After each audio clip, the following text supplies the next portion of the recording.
Hey guys. Okay, so right from the jump, this chapter basically set the stage that this is where All for One's true takeover of Hero Society really begins. Like everything up to this point that Izuku has beat himself up over, everything that all the that Endeavor everyone has experienced, it, all of that was just a warning shot, and now All for One is about to make his final big play to take over not only Japan but basically all of Hero Society throughout the world, which in a lot of ways is pretty standard fare for a villain like All for One. But one thing I love about it in this chapter is how we learn All for One actually has had allies and connections throughout the world this entire time. And one thing I do like about this reveal specifically is that despite despite All for One's massive amount of power and control he's exerted in the past, I still have often wondered how he took over Japan so quickly, and his international connections do go a long way towards kind of explaining that he did have his own allies aiding him like internationally. It wasn't just that he used his quirk to amass the vast influence and control that he had over Japan. No, he actually had, I think in a lot of ways you could say that his takeover of Japan was basically a test of pretty much how of the influence and the connections he had made over the vast over the vast years of his vast longevity of his career as a villain. Now, with that said, there is one aspect to this I'm kind of split on, which is when All for One said that reobtaining One for All is a mid-game goal, which, to be fair, in some ways it is, and it makes a lot of sense when you really look at One for All, the quirk of One for All, it really is just become to All for One. I think the biggest thing about it is that it's really just a means in order for him to become whole again. So in that sense, I guess you could say that he is right in it being a mid-game goal. But where I find it iffy is that when All for One said that the biggest gamble and prize for him is to obtain Star and Stripes quirk. And that's where I find a little bit more issue with it, because I don't know how to feel about that, because I get that Horikoshi likes to reject the whole idea of the chosen one trope, and in doing so he's continuously like rejected the idea that One for All is something special. It's really just another half of All for One. But finding out Star and Stripes quirk is more valuable to All for One than One for All, it feels to a certain degree like it's undervaluing One for All even more than what's necessary. Like we've already gotten like so much about One for All. It's like, yeah, Izuku's not special. One for All isn't really all that special either.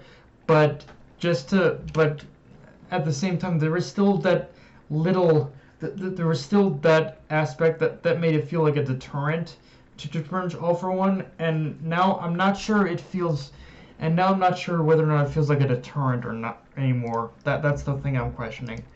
On the flip side of that, though, just learning that her quirk does have such value to All for One does make me even more intrigued by just what kind of power she has. Like, what could be so valuable about a quirk that he'd send out Shigaraki himself to claim it? Like, like,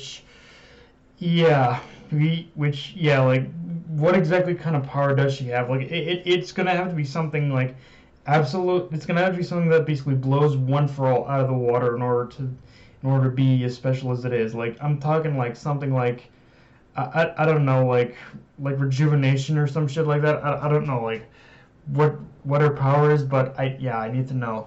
Um, which, yeah, with Shigaraki, we see just from that singular panel, which right out of the gate, the artwork in this chapter was beautiful. Like Horikoshi definitely, like, you could, when Horikoshi goes all out with his artwork, he goes all out, and this is one of those chapters that does it.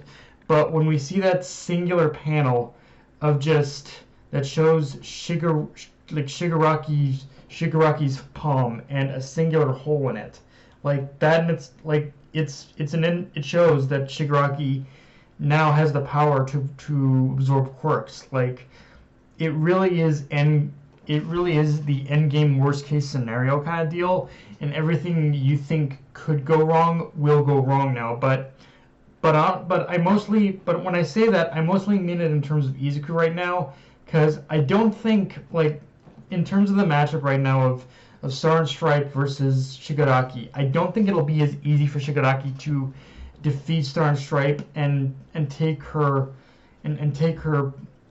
power as much as I think it will be. Like despite how powerful he's become, despite how powerful it's become, Star and Stripe, I feel it'll be, despite how powerful Shigaraki's become, I feel if anyone's going to absorb Star and Stripe's quirk, it's going to be All For One himself. But I don't think Horikoshi would introduce Star and Stripe only to have her power taken away so soon after being introduced to her. Like, it doesn't feel like the time for that to happen yet.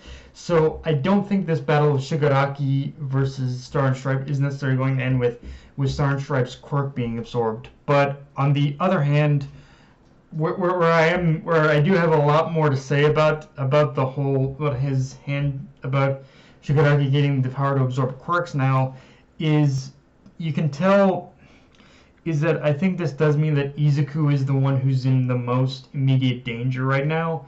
Like, you can tell it's bad enough that Shigaraki's current state in itself is bad enough, but with the power to absorb quirks, yeah, Izuku is the one who's in immediate danger at this point, and he's the one who's probably going to get his one for all taken from him.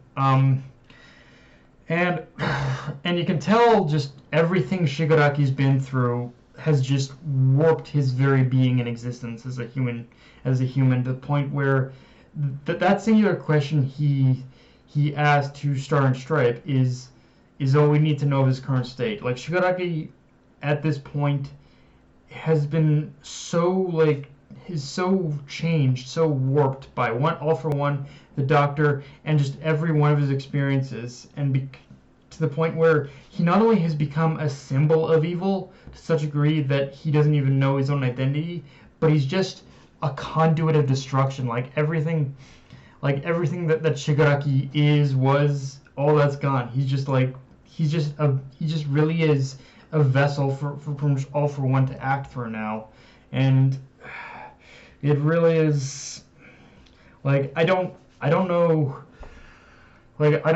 if Izuku is even going to be able to save Shigaraki, honestly, at this point, because with all that being said, I do want to talk about Spinner for a minute, because this chapter puts such a focus on Spinner that you can tell among the core members of the League still remaining, he's the one who has the most doubts about the direction everything is going, and with the knowledge that he's become sort of the face and voice of the League at this point, it does put him into a unique position in order to use that power and influence against All For One in the League, and to try and some way save Shigaraki.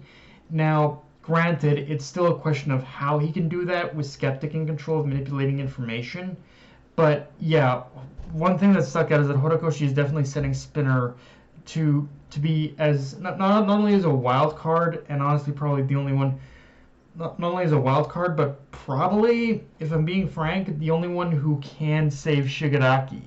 Like, no offense to Izuku, but even now, despite all the changes Izuku's been through, and despite all that he's been through, I don't believe he's the one who can even save Shigaraki at this point. So that only leaves Spinner, the only one who's ever kept Shigaraki grounded in what the League's purpose should be, but